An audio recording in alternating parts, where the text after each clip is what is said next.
வணக்கம், welcome to Ammachi's kitchen. இன்றைக்கி நம்ம பார்க்க போகிறது பெரிய வெங்காயம் பச்சையாக அரைச்சி எப்படி சட்னி செய்கிறதுங்க செஞ்சு காட்டுறோம், வாங்க பார்க்கலாம். பெரிய வெங்காய சட்னி செய்ய தேவைப்படும் பொருளை ஒன்று ஒன்றா பார்த்துடலாம். பெரிய வெங்காயம் 4 வெங்காயம் நறுக்கி வச்சுருக்கோம், கருவேப்பிலை வச்சுருக்கோம், கொஞ்சமாக தேங்காய், கொஞ்சம் புளி, ஒரு 4 மிளகா காரம் இருக்கும், அதனால் பச்சை தக்காளிங்க எல்லாமே பச்சை தான். கடுகு, எண்ணெய், உப்பு, தண்ணியில் வேண்டாம், ஆனால் கொஞ்சமாக ஊற்றி அரைக்கணும். பச்சை வெங்காய சட்னி அரைக்கிறதுக்கு என்னென்ன தேவையான பொருட்கள்னு போட்டு ஒன்று ஒன்றா காட்டுறாங்க. பெரிய வெங்காயம் மெதுவாக எப்படி பெருசாக நறுக்கினாலும் சரி, சின்னதாக நறுக்கினாலும் சரி போட்டு பெரிய வெங்காயம் போடுறோம்.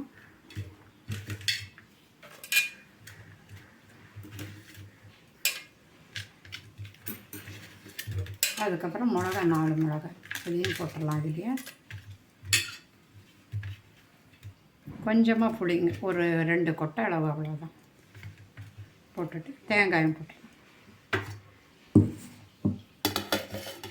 தேங்காய் கொஞ்சம் இருந்தால் போதும். தக்காளி 4 தக்காளி மீது நறுக்கி வச்சுருக்கோம், அதையும் இதிலே போட்டுருவோம். எல்லாம் பச்சை தான், எதுவுமே வணக்க வேண்டாம். உப்பு போட்டுருவோம் இதே டைப்பில்.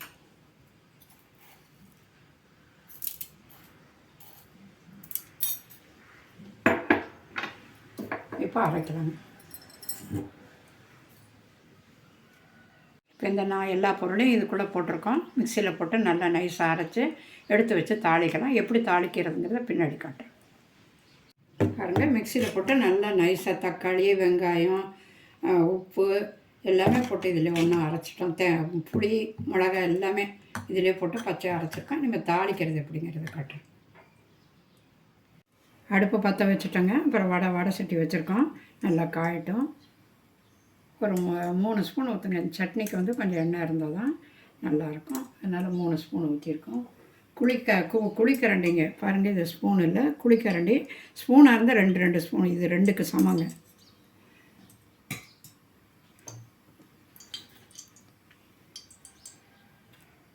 எண்ணெய் நல்லா காயட்டும்.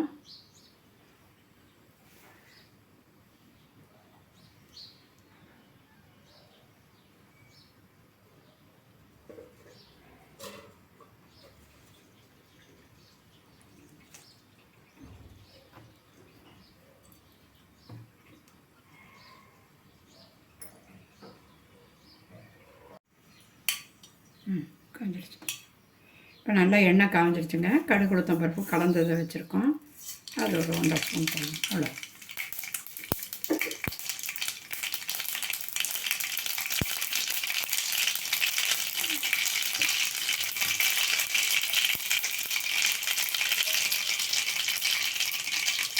கருவேப்பிலை தனியாக முன்னால் எண்ணெயில் போடாதீங்க, வெடிக்கும்.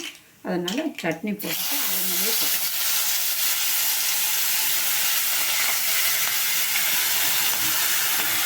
சிம்மில் வச்சுக்கணும்.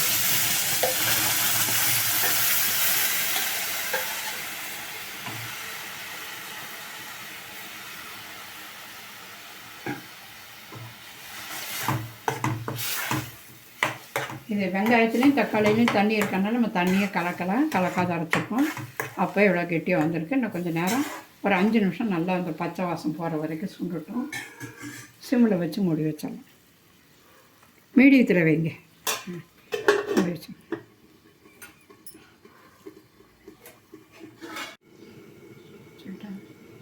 சட்னி தாளிச்சு விட்ருக்கோங்க. இது வந்து ஒரு 10 நிமிஷம் நல்லா கொதிக்கணும். அப்போ தான் பச்சை வாசமாக போகும், இந்த தண்ணி நல்லா சுண்டுங்க. எப்போதுமே இப்படி பண்ணிங்கன்னா இந்த தண்ணி நடுவில் வந்துடும்.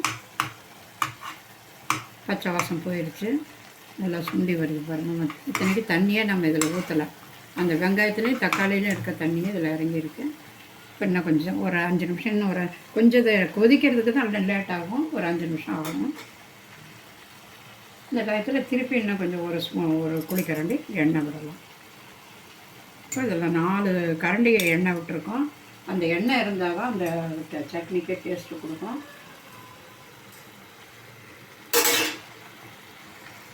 திருப்பி ஒரு 2 நிமிஷம் இருக்கட்டும். இப்போ மேலே ஆகிடுச்சுங்க. இப்போ நல்லா சுண்டி இருக்கும். பாருங்கள், நல்லா சுண்டிடுச்சு. தண்ணியோடு போட்டிருந்தோம், நல்லா சுண்டிடுச்சு. இப்போ இந்த ஒரு 10 நிமிஷம் கண்டிப்பாக இந்த சட்னி சுண்டுறதுக்கு டைம் எடுக்குங்க. அவ்வளோதான், நல்ல டேஸ்ட்டாக இருக்கும். வேறு பாத்திரத்துக்கு மாற்றிடலாம். அடுப்பு ஆஃப் பண்ணிடலாம். சட்னி ரெடி ஆகிடுச்சு. காரம் அவங்கவுங்க ஃபேமிலிக்கு தகுந்த மாதிரி போட்டுங்க. காரம் ஜாஸ்தியாக வேணும் இன்னும் 2 மிளகா கூட போடலாம். எங்கள் ஃபேமிலிக்கு 4 போதுங்க. காரம் கம்மியாக தான் சாப்பிடுவோம். மீதி இப்போ இது பாத்திரத்துக்கு மாற்றலாம்.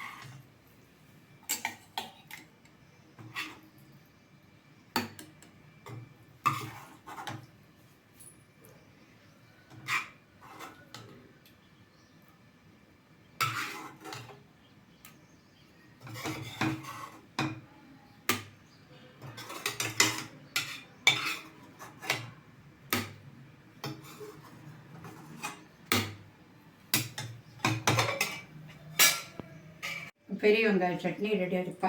பெரிய வெங்காயம் பச்சை சட்னி ரெடி ஆகிடுச்சுங்க. பாருங்கள், நல்லா வந்திருக்கு. இதுக்கு வந்து இட்லி, தோசை, சப்பாத்தி எதுக்கு வேணாலும் தொட்டு சாப்பிட்லாம். தயிருக்கும் சைட் டிஷ்ஷாக வச்சுட்டு சாப்பிட்லாம். சாப்பிட்டு பாருங்கள். செஞ்சு சாப்பிட்டு பார்த்துட்டு எப்படி இருக்குன்னு சொல்லுங்கள். நன்றி, வணக்கம். சப்ஸ்கிரைப் பண்ணுங்கள் மறக்காமல்.